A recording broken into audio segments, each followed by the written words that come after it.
Here we are, day one of the Hobie BOS on the Harris chain, first event of the year. I am headed out to where I intend to start fishing, which actually I don't even know where I want to start, but I'm just going to go out in some offshore grass, which I'm super uncomfortable in, but I caught a nice one there in practice, and I feel like I need to start offshore. The ducks everywhere. I don't have any company, which may or may not be a good thing. Normally in grass fisheries, if you're around people, it's not a bad thing, because normally there's just enough fish to go around if you do find them. I also don't know if you can hear me because of the wind noise, but hopefully you can. But yeah, we're gonna start on some offshore stuff, see how that goes for a while, and then once the sun pops up, probably gonna do some shallow fishing and hopefully stumble across a couple nice ones on bed. I think they're mostly done, but I did catch a really big one yesterday on bed, and it was on the other side of the lake where the wind is now blowing into, and it's going to blow really hard today, so I knew there was no reason for me to leave that fish. So now we are fishing the protected side of the lake, which has had wind blowing into it for the past 4 days, so I haven't really been able to even practice much over here, and I'm hoping that the wind pushing onto this side for so many days has kind of given this place a break from the pressure, and I'm hoping that all of us that fish on this side of the lake are pleasantly surprised by the number of fish we catch. Sounds good on paper, but we'll see if that's actually what takes place. Well, looks like a bass boat is gonna fish where I was gonna fish. 1 minute different, and I would have been there. But I'm probably gonna ask them, see what they think.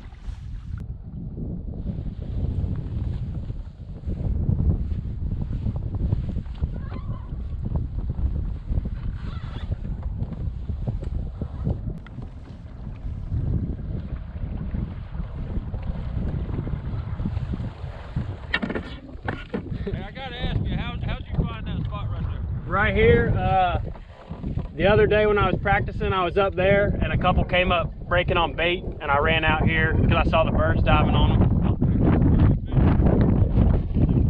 Yeah, I know, we had the same idea. I'm fishing in a tournament. I mean, I don't know, you know, like, you cool if we just fish together? I don't know how long I'll be here, but yeah. Yeah, you're sitting exactly on my waypoint. Yeah, that's where I got my waypoint. The grass comes Don't I can't get any information, but so this was a shiner fisherman. He had a couple clients with him, and he agreed to just let me fish around, and he was super cool. One of the cooler people I've ever run into on the water. Really nice guy. That's what I told them boys. I said, hey, it's a 9,000 acre lake. This cat's sitting exactly how the hell. Yeah, I was coming this way and I saw y'all coming this way. I was like, oh well, I guess there's some fish there. So I'm fishing a deep grass line, and this was just a good spot on the line that the fish liked for whatever reason. And like I said, this was a shiner fishing guide, so they put out 2 shiners under bobbers, and they never caught anything. They fished for about 20 minutes, so I know that is not good for me. They did decide to leave, and I was hoping that once that boat left, that those fish would maybe relax a little bit and start to bite. Alrighty. Come back out though, don't cuss me. Oh no! As long as you don't cuss me if I leave and come back. No, I don't care. If the timing had been any different, it would be kind of weird, but it actually worked out really well.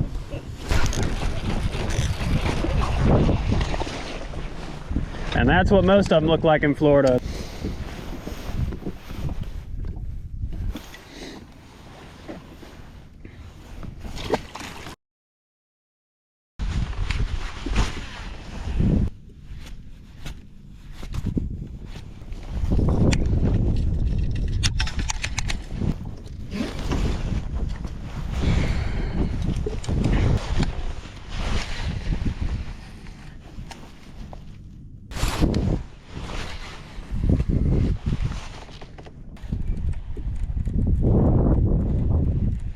Now, if there's one thing I know about my fishing style, if the fish aren't biting, I leave. I don't keep trying to mess with them and change things and wait for them to start biting. But that's not how grass fishing works. Grass fishing, you just gotta bunker down, and when you're around them, you're around them. And You just got to be stubborn, and it's not my style, but I've been beat by it enough that I know that when I get around grass, that's just what I have to do. So you'll see I'm still changing things. I can see there's fish moving around in this grass, but the problem is that there's so many other fish. There's bait fish, crappies, bluegills, gar, all kinds of stuff. So it's really hard to even tell where the bass are. I just know that there are some because every now and then I'd see one look at my bait.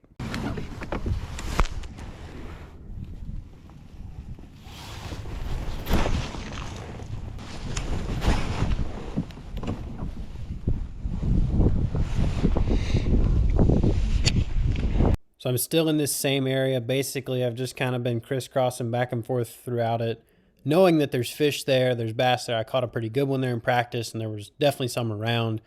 And what you don't see is that I lost a really big one. Hooked it on this Texas rigged worm. Normally, that's not something you lose them on. It was digging, taking drag, and just came off. It was definitely a big one. One of the bigger fish I've probably hooked. You always think that because you lose them, but I've caught a lot of big fish. It was a big one. So I was pretty disheartened, and I was just going to keep fishing around in this area, keep throwing that worm, because that was pretty much the only way I could get bit.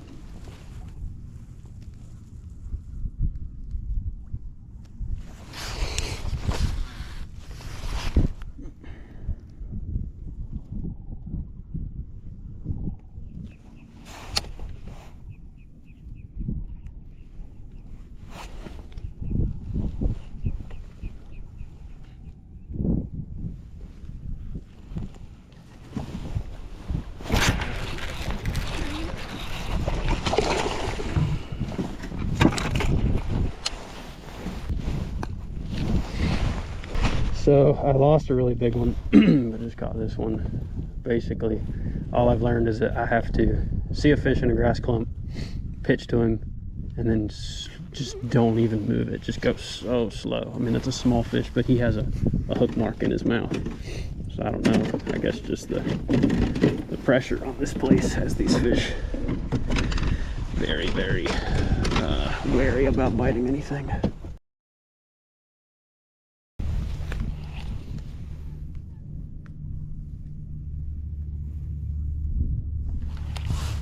So overall, the bite is pretty slow. You can see I'm just staring at my forward-facing sonar, using it to spot the clumps of grass that are out beyond the edge of the grass, because that's what these fish are relating to. And you typically don't figure out a grass spot until you actually spend a lot of time fishing there. So I have no idea what's here, if it's worth my time, if I need to find something else. I don't know if these fish just don't bite early in the morning, if they're somewhere else and they're going to move to here. I have no idea, and I don't really know what I'm doing grass fishing. But that's the program, just running with this forward sonar, pitching that Texas rig to the grass clumps.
I'm leaving this spot.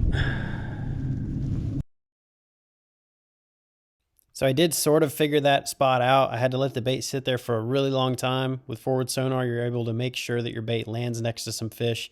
Usually it was just 2 or 3, sometimes only singles. And I was having to let it sit there for so long to get them to bite, and they weren't big. I caught a few just to make sure I wasn't going to randomly get a big one, but I didn't. Had to make a change.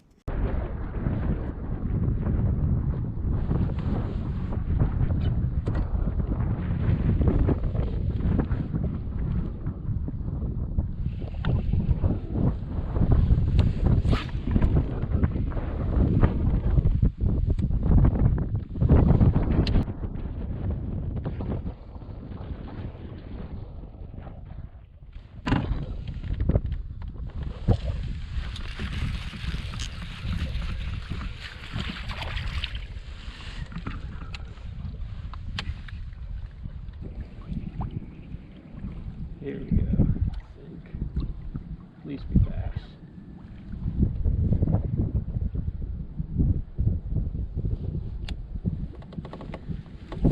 Please be bass.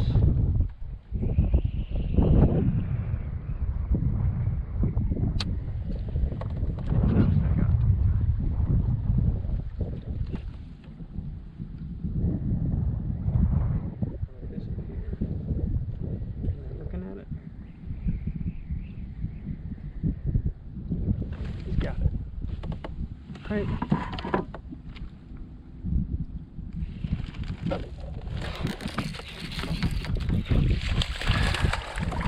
Gosh, that sucks. Small fish. So I'm still in the same general area, never traveling further than half a mile in any direction. I've now gone back to near where I caught those fish earlier, and you can see there's boats on the bank everywhere. Part of my plan was to go sight fishing later in the day, but there were so many boats fishing up and down the shoreline that it did not feel like that was a good use of my time, so I elected to stay out where I had been. You can see now I'm still looking for more isolated clumps on that forward sonar. I'm a little shallower now, and I started catching more fish up here, but the size was still lacking.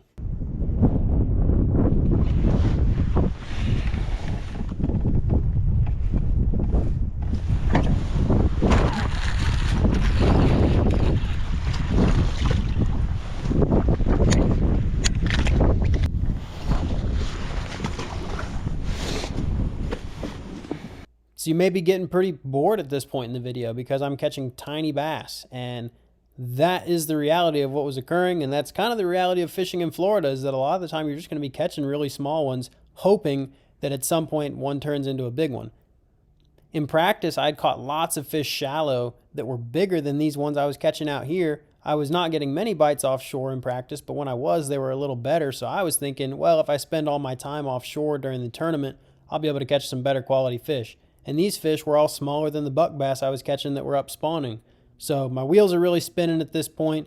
There were so many boats on the bank that I knew that that probably wasn't a good choice for me to make. And I'm still out here fishing deep, trying to make something happen.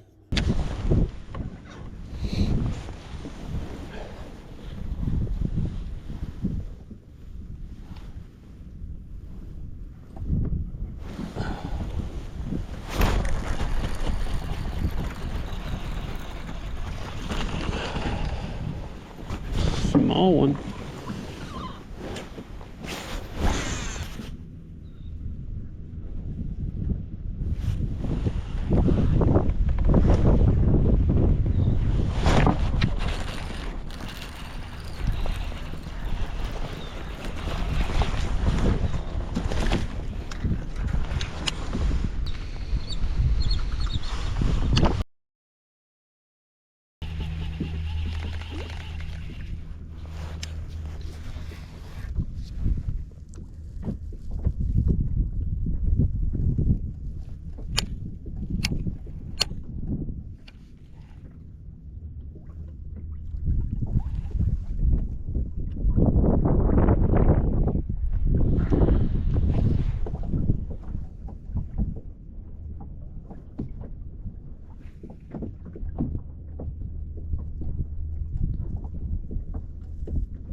This is really fun.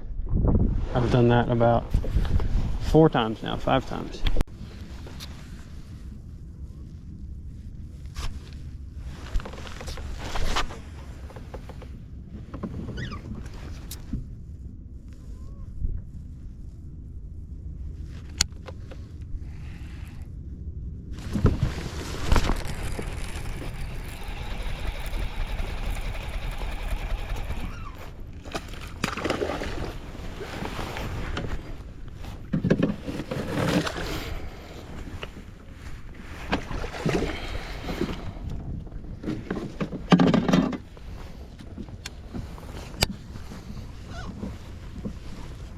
So that's finally number 5. and the timestamp that I have on that picture is 11:24 a.m. So I have now just caught my 5th fish, and this is the only fish that's part of my limit that I can even have in my limit if I do well. So really that's the first fish I've caught, 16 inches, and it has to be my smallest fish of the day. So I'm not in the best spirits.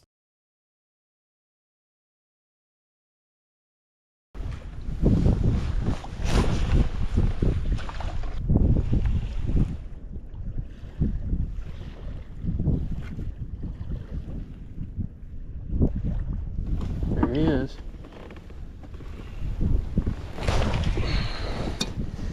And in typical catching tiny bass fashion, we have no stick bait.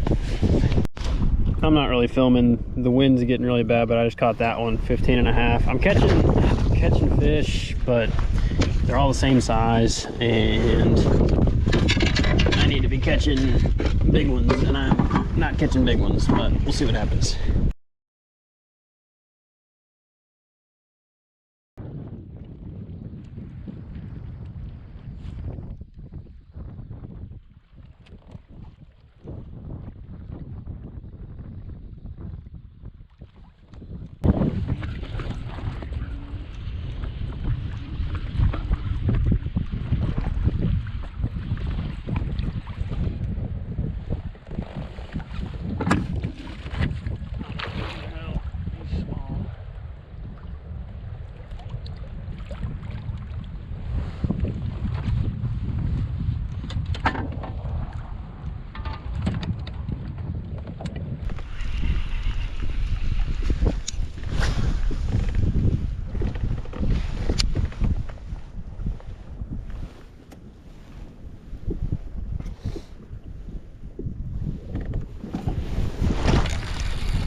So we are now down to the last hour and 10 minutes of fishing, and I've spotted a fish that's out beyond the edge of the grass on the clean bottom. It's by itself, but the way that it's behaving and how it's sitting really tight to the bottom makes me think that it's a bass, because I've now been staring at that stupid screen all day, and I kind of know what bass look like and what the bass in this area are doing. I've elected to use the drop shot because I've been using the stick bait all day, and I've had some fish refuse it. I've had some fish bite it. I don't really, it's not like I have a reason that I need to keep throwing it, so I'm trying the drop shot on this fish.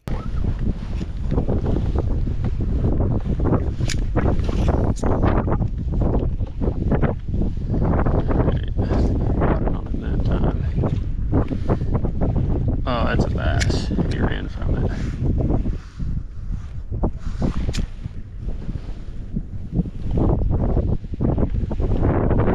Big old fish. I was afraid of a drop shot.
Stay on there, fish.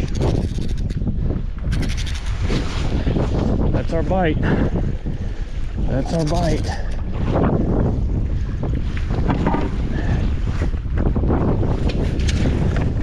No, he's big.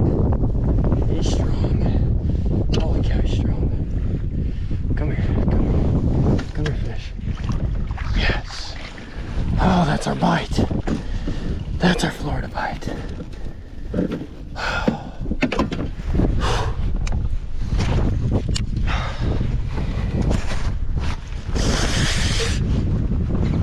Yes. Long day. Long freaking day. It's a long freaking fish to go with it. Oh, he's big. Now, stupid thing.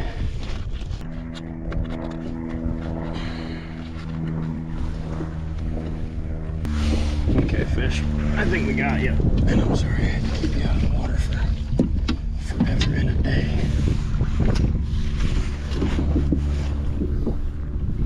20 3/4. Going back.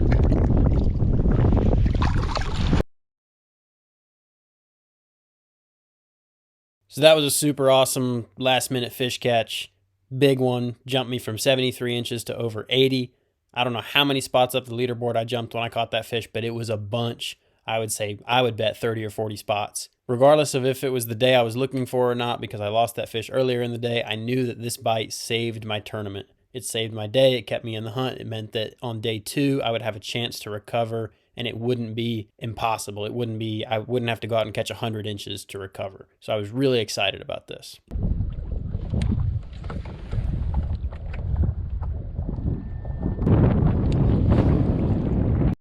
And once I got that bite, I obviously stuck with the same program. I'm still in the same area. Where I caught that big one was probably 100 yards from where I started in the morning. Now I'm probably 300 yards from there, checking another area that I hadn't been to yet, but that big bite gave me some confidence, like, hey, I need to explore a little more because I got a little bit of time left, and if I can figure out something right now, that'll tell me kind of what I need to look for going into tomorrow.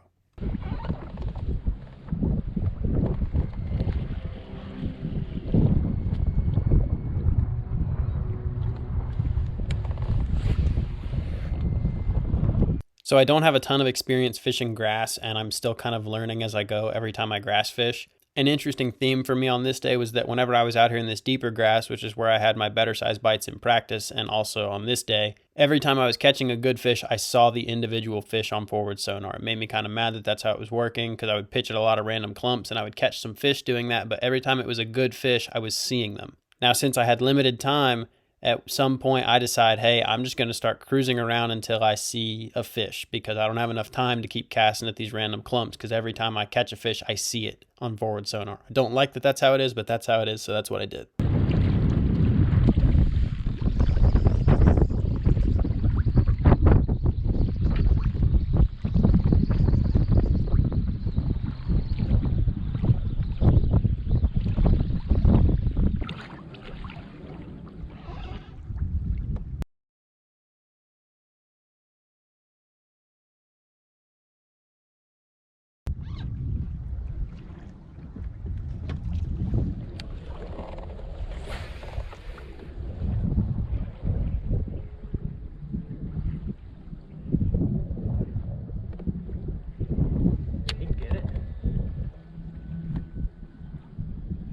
Come on, buddy, eat it. Eat it.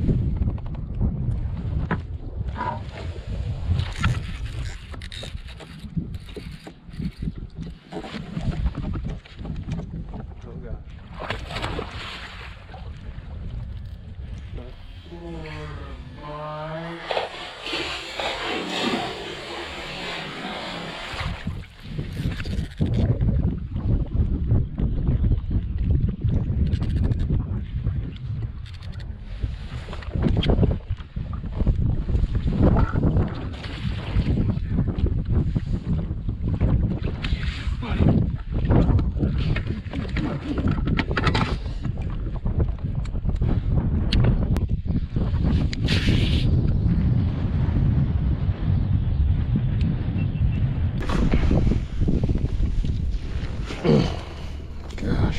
a big fish. This one's bigger than the other one.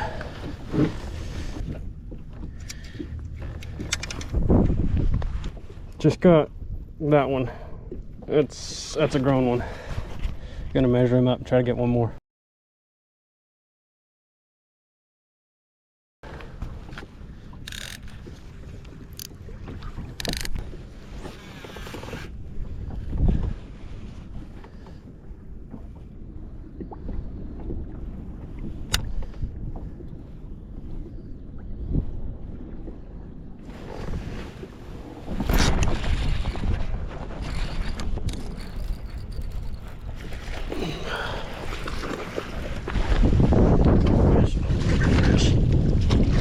Go. It is happening. It do be happening. It do in fact be happening. Small is still 14.75. Yep. Yep, he's gonna help. I don't know why they all waited, but they did. 16. Yeah, that's a good deal. 16 incher going back. That's cool.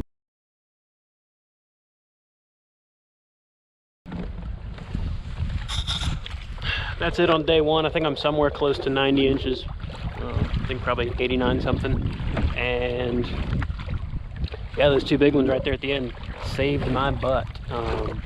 Lost one early that was probably of similar caliber to those, if not bigger. But it's good that I got those two, because without that one, I was thinking I was just going to end up with a bunch of babies. But then in the last hour, things turned around. Probably can't hear me, but that's all she wrote. I'm headed to the ranch.